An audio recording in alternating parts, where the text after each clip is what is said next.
नमस्कार दोस्तों, स्वागत है आपका अपने प्लेटफॉर्म एनसीईआरटी बाय विक्रम पर। तो ये हमारी एनसीईआरटी की लाइन बाय लाइन सीरीज है जो आपकी खासतौर पर बनाई जा रही है मेरे साथी अध्यापकगण के लिए और जो बच्चे सिविल सर्विसेज की तैयारी करते हैं उनके लिए।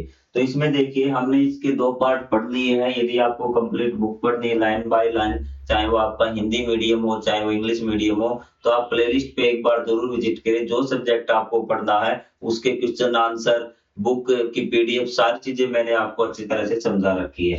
तो ये हमारा कुछ पार्ट बचता था, इस पार्ट को हम आज कंप्लीट करते हैं। तो ये देखिए in this chapter we explored the 3 main landforms कि हमने जो 3 मेन स्थलरूप थे वो पढ़ लिए हैं। जो आपका माउंटेन्स था, प्लेटू था और आपका प्लेन्स मैदान थे। तो उसके बाद कहता है but its surface is very complex and experts often define a few more lander. जो इसका जो सरफेस है ना वो बहुत ज्यादा कॉम्प्लेक्स है। यदि हम 3 पार्ट पढ़े तो भी कुछ ऐसे स्थलरूप बच जाते हैं जो हमारे लिए पढ़ना जरूरी हो जाते हैं। और कुछ जो एक्सपर्ट हैं, एक्सपर्ट मतलब विद्वान है जो इसके बारे में पढ़ते हैं, अध्ययन करते हैं, define a few more landforms, कुछ और प्रकार के स्थलरूप बताते हैं। One such landform is the desert, और उन्हीं में से एक प्रकार का आपका लैंडफॉर्म है वो है डेजर्ट, आपका मरुस्थल। Desert are considered to be large and dry expensive with very little precipitation, कि ये आपकी क्या है बहुत ज्यादा क्या है फैले हुए होते हैं, and dry expensive with a little precipitation, कि ऐसे क्षेत्र होते हैं जो बहुत सूखे होते हैं और जहां पे बहुत कम मात्रा में बारिश होती है। प्रेसिपिटेशन आप समझ गए होंगे कि ये आपका बारिश है, वर्षण। There flora and fauna are unique, जो उनके फ्लोरा और फ्योना है ना वो भी सिर्फ वहीं पे पाए जाते हैं। यूनिक मतलब कि वो स्पेशल प्रकार के होते हैं। यूनिक मतलब जिस अद्वितीय बोलते हैं हिंदी में, जिसके जो यहाँ पर है उस प्रकार के फ्लोरा और फ्योना आपको कहीं पर और नहीं मिलेंगी।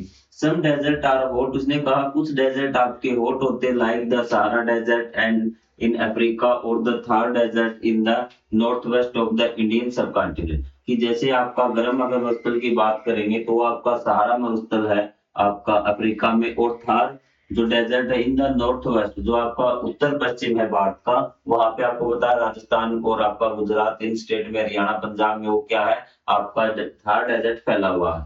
अदर्स आर कोल्ड, कुछ कोल्ड भी है like the Gobi desert in Asia, कि एशिया में जो गोबी मरुस्थल है वो क्या है आपका ठंडा मरुस्थल है। उसके अलावा some expert also describe the Antarctica continent as a desert, तो कहता है कुछ ऐसे विद्वान हैं आपको बताया है कि जो अंटार्कटिका को एक ठंडा डेजर्ट बताते हैं। ये चीज आपको क्लियर हुई। जो हमारा लद्दाख है वो भी आपका क्या है ठंडा डेजर्ट है, एक ठंडा मरुस्थल है, कोल्ड मरुस्थल है। अब इसके आगे देखिए डिस्पाइट हार्श लिविंग कंडीशन, कि यहाँ पे जो रहने की जो कंडीशन है वो क्या बहुत ज्यादा हार्श मतलब कठिन परिस्थितियां रहने के लिए, जीवन यहाँ पे बहुत कठिन है। Human have adapted to most of the desert, कि ह्यूमन ने फिर क्या कर लिया अडेप्ट कर लिया मतलब अपने को खुद को डाल लिया है इन मरुस्थलों में रहने के लिए।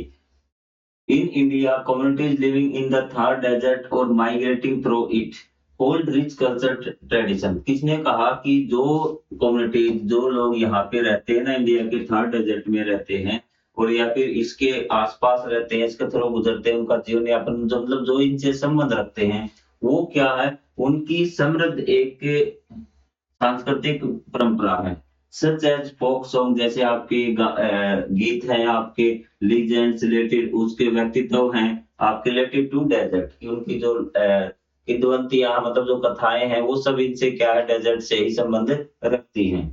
The diverse ways in which humans have made all the landforms their home is a testimony to our adaptability and the resilience। क्या ये क्या कह रहा है कि अलग-अलग प्रकार से, कि अलग-अलग प्रकार कि जिससे क्या है ह्यूमन ने खुद को अलग-अलग लैंडफॉर्म में रहने के लायक खुद को बना लिया है।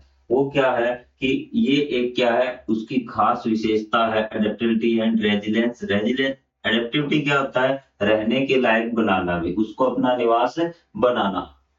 और रेजिलियंस का यहाँ पे आपको वर्ड दिया था, रेजिलियंस होता है कि कोई कंडीशन आपकी क्या है कि बहुत ज्यादा मुश्किल है आपको क्या है खुद के अनुसार, जब उस परिस्थिति के अनुसार आप खुद को डाल लेते हो उस मुसीबत के अनुसार, तो वो आपको क्या कहलाएगा, रेजिलियंस कहलाएगा। जिस प्रकार आपका डेजर्ट है, डेजर्ट में या तो बहुत ज्यादा ठंड मिलेगी आपको या बहुत ज्यादा गर्मी मिलेगी, तो लेकिन खुद के अनुसार क्या करते थे आप, उस मौसम के अनुसार आप डाल लेते हैं। तो ये देखिए रेजिलियंस का क्या दिया, वर्ड मीनिंग दिया हुआ है, the capacity to meet challenges and difficulties, कि आपकी वो क्षमता किससे चैलेंजेस और डिफिकल्टी आती है ना, अडेप्ट टू देम और ओवरकम देम, या तो आप उसको ग्रहण कर लें या फिर उसको आप ओवरकम कर ले, उसको आप खत्म कर दे, या तो आप उस चीज को, ठंडी चीज है कोई भी वातावरण, उसको या तो आप क्या कर दे अपने अनुसार बना ले, या फिर खुद उस वातावरण के अनुसार हो जाए, उसको हम बोलते हैं रेजिलेंस।